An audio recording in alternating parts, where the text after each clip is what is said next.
इस वीडियो में मैं आपको कक्षा 8 की विषय सामाजिक विज्ञान के इम्पोर्टेंट क्वेश्चन बताऊंगा।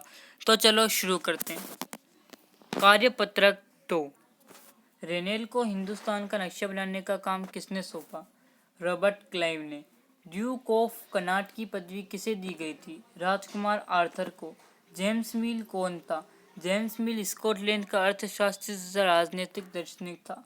भारतीय औपनिवेशिक काल के इतिहास के लेखन के 2 स्रोत लिखिए। अंग्रेजों द्वारा तैयार किए गए दस्तावेज, तीर्थयात्री और यात्रियों के स्मरण।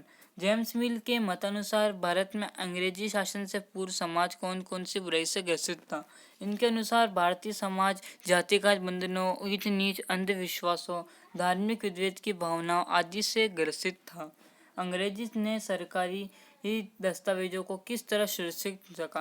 अंग्रेजी ने सरकारी दस्तावेजों को सुरक्षित रखने के लिए सभी सरकारी कार्यालयों में अभिलेख कक्ष बनवाए। साथ ही महत्वपूर्ण दस्तावेजों को सुरक्षित बचाकर रखने हेतु अभिलेखागार तथा संग्रहालयों का निर्माण करवाया, जिन्हें आर्काइव कहा जाता है। इतिहास काल अंग्रेजी शासन काल का औपनिवेशिक युग क्यों कहते हैं? इतिहासकार पुराने अखबारों से जो जानकारी एकत्रित करते हैं वह सच्चाई के ज़्यादा नज़दीक होती है, क्योंकि अखबारों में ज़्यादातर घटनाओं को बढ़ा चढ़ाकर या व्यक्ता को घटाकर प्रस्तुत नहीं किया जाता, जबकि सरकारी रिकॉर्ड्स और पुलिस रिपोर्टों से उपलब्ध जानकारी पक्षतापूर्ण होने की पूरी होती है, क्योंकि ये रिपोर्ट वरिष्ठ अधिकारियों के दबाव या उन्हें प्रश्न करने हेतु उन्हीं मर्जी के अनुसार हुई होने की पूरी संभावना होती है। इन रिपोर्टों में जांच पड़ताल करने वाले अधिकारी के व्यक्तिगत पक्षपात की पूर्ण संभावना होती है। अतः इतिहासकार केवल सरकारी इतिहास रिकॉर्ड्स में उपलब्ध जानकारी के आधार पर इतिहास लेखन का कार्य करते हैं, क्योंकि वे सही इतिहास में सही तथ्यों को सम्मिलित करने की अपनी नैतिक जिम्मेदारी को भली भांति समझते हैं। मध्यकालीन समाज किसे कहा गया है? भारतीय इतिहास में मध्यकाल उस समय को कहा गया है जब यूरोप में विज्ञान, तर्क, लोकतंत्र, मुक्ति और समानता जैसे विचार पनप रहे थे, लेकिन भारतीय समाज इन विचारों से अभी अनभिज्ञ था।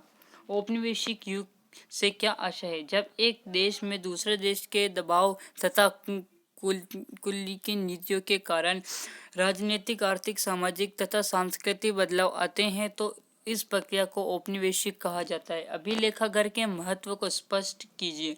अभिलेखागार महत्वपूर्ण दस्तावेजों को सुरक्षित रखने के लिए आवश्यक होते हैं। इसमें हम अंग्रेजों के समय प्रशासन की एक शाखा से दूसरी शाखा को भेजे गए पत्र एवं ज्ञापन को देख सकते हैं। इसमें जिलाधिकारियों द्वारा तैयार किए गए नोट्स तथा उच्च अधिकारियों को भेजी गई रिपोर्ट देख सकते हैं। इसमें उच्च अधिकारियों द्वारा अपने अधीनस्थों को भेजे गए सुझाव एवं निर्देश देखे जा सकते हैं। जेम्स मिल ने भारतीय इतिहास को जिस तरह कालखंडों में बांटा, उसमें क्या समस्या है? स्कॉटलैंड निवासी जेम्स मिल 1817 में भारतीय इतिहास को हिंदू, मुस्लिम और ब्रिटिश नामक 3 कालखंडों में बांटकर एक किताब लिखी। जेम्स मिल द्वारा किए गए कालखंडों को ये आवंटन निम्नलिखित समस्याएं हैं। कालखंडों को यह आवंटन धर्म पर आधारित था, जो उचित नहीं है। अगर आप ऐसी ही और वीडियो को देखना चाहते हो तो सब्सक्राइब करके बेल आइकन को ऑन कर दें।